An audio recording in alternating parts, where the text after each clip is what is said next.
way back in student days, I was living for 2 out of the 3 years in a house run by friars, Carmelites. And for 3 years I would go to confession to one of them, who was also our lecturer in philosophy, in our own language, which was Welsh. But he was a very good man. And when one is a student, as you'll find out eventually, one figures one's faith out. And one has big questions, because one is talking to non-Catholics who have their own version of things. And also I was talking to Eastern Orthodox who have their own version of things. And he, rather than go into big, long discussions sometimes, although he would do that, would give me things to read. And one thing he gave me to read was the life of this new blessed, John Henry Newman, the Apologia. And he also told me to read the essay which he wrote on the development of Christian doctrine. And that he wrote when he was still Anglican. He never really finished it properly because he saw where he was going by the end.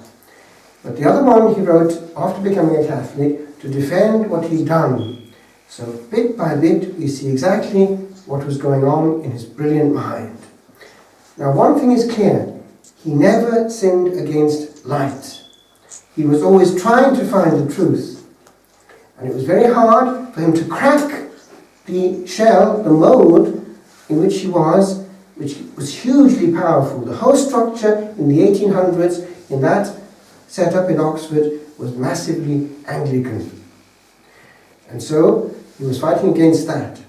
Or not fighting, but working within it. In fact, he was working so well within it that he was becoming, as it were, a Catholic inside it. And they were trying to make Catholic, as it were, the Anglican Church from within, what we call the Oxford movement. And they were interpreting their articles of faith, the 39 articles, in a Catholic way. And it all came to a crunch with what is called Tract number 90. Thus far and no further, people were saying, it was just too much. You can't interpret the Anglican Church like that. And so, eventually, a big contingent of them, muscular men, came over to Rome. But he was one of the big fish. And it led to a huge renewal in the Catholic Church in Britain. Now, lots of things happened in that interesting field.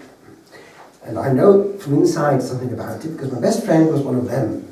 He was what we call a high Anglican. And he was in Oxford. He was going to be a clergyman like his father and his grandfather. So he was up to there in the thing. I used to spend lots of time in the vicarage in Cardiff, so I would listen to what they were saying. His wife, that is, vicar's wife, was called the unpaid curate. And she was the bridge with the people. But then I would listen to what was going on amongst themselves. One day, he was taking me to different places in Oxford when we were students. And we went to one of the very kind of Catholic Anglican places, if you see what I mean. Anglican, but turning towards Rome. Incense everywhere. And we were talking to the big boss, the provost. It was Pusey House. And his name was Jones, like me, Cheslin Jones. And he looked over to Paul and he said, Paul, the Anglican Church. The Anglican Church is a zoo, in which every animal can do his own thing, as long as he doesn't get in the way of the animal in the cage next to him. Oh, I thought, interesting that they themselves say that about themselves. So anyway, Paul and I would pull each other's leg, you see. And however, I must admit that I used to respect what he was doing and what they were doing. One day he took me to his sort of father confessor. Now he was Anglican now, an Anglican. And so he took me to what we used to call Daddy Allen. He was this very Anglican clergyman who would hear people's confessions, Anglican style, and he would have ways and means of coaxing them. One day he said to my friend, you don't think that sacramental confession could have some place in your life in the spirit, do you? So anyway, he would coax him, you see, into confession. But actually, even though his confessions weren't valid, because he wasn't a true priest, he was a man of God. And he taught me, from the way he behaved, because I heard it from Paul, how to behave when hearing confession. You wouldn't believe this, an Anglican clergyman. He had a secret. And we used to refer to it as the vacuum cleaner tactic. Now, what does a vacuum cleaner do? Sucks up. So, it's a whole interior movement, isn't it? It's pulling inside. So, it has to be very empty, doesn't it, to pull in. So, the same principle. Your man would do something like this if you went to see him. Now is your prayer life going, Paul? Silence. Silence. Oh, you see, a vacuum cleaner. Paul would have to speak. He would have to cough up everything. And then the last word, you see, there was a pause coming. You pick up the last word. Temptation. A huge gap, you see, a pause. And Paul empty the hole inside, you see, to fill up the gap. So that's how it was done, and I learned. It's a lesson. The less one speaks, the more one learns. And it's a principle you can learn in school and right through life. Remember, we have 2 ears and 1 mouth. And when we're talking, we're not learning anything more. When we're listening, we're growing in knowledge. Another key is this. Don't answer straight away. Think before you open your mouth. Because often the immediate reaction is not the best. Do you know why your man succeeded in that realm? It's because he said little, but before he spoke, he knew all the elements. Not just the surface, but all the bits underneath. That's the bit we have to know. It's important to in marriage. Listen to what she or he is not saying. Reading between the lines. Newman was very English, extremely English. The kind of preacher that would never raise his voice or move his hands. I heard about one English preacher like that. He was very Anglican. Never ever make a gesture in his whole life apparently. But there was one exception. He made one gesture once. He was seen to make one gesture in the pulpit. It was this. It was to say, from one end of the earth to the other.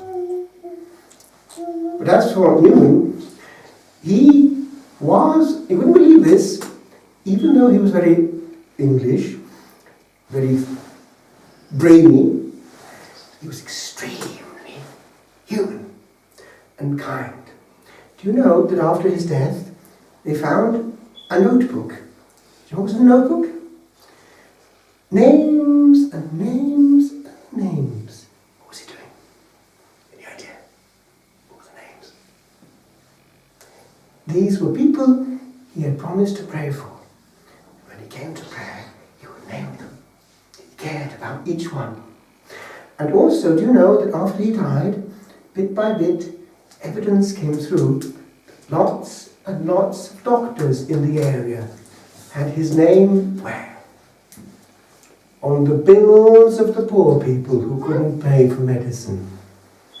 So that was real pastoral work. No fuss or bother, but just kind. And you know that he was a magnet also because he would draw people.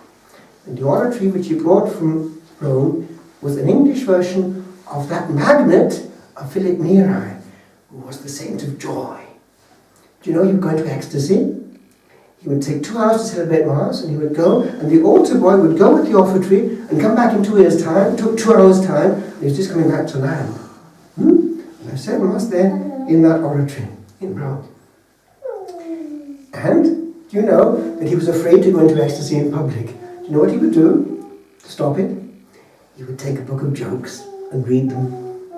And the Cardinal Archbishop of Milan, who was himself a saint, Charles Borromeo, what did he do the first time when he came to Rome for business? The first thing he would do, he would go and look for St. Philip Neri. Why?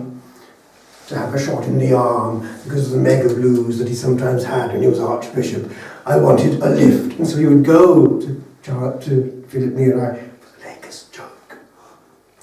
So that was the Italian version.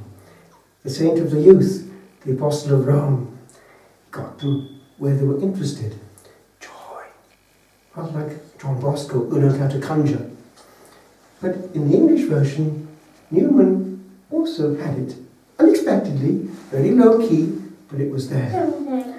He was known to mutter one time, but the Cardinal Archbishop in Westminster, who was also an ex-Anglican, Manning, I have confidence in Manning, a quarter of an hour after his death. That was on Newman. So, was he a nice man to be with? No, I think he was. He was very witty in his own way. Because remember that now, if things are a bit tense, what's the best way of bringing them down? A joke! Things aren't always mega and tragic and cosmic. See between the idiot situation which developed. It can be a nuclear war, or it can be diffused with a little joke. It's a trick I'm giving you. Life is too short to be spent in one explosion after the other. Step back a bit and see how stupid we all are sometimes. So we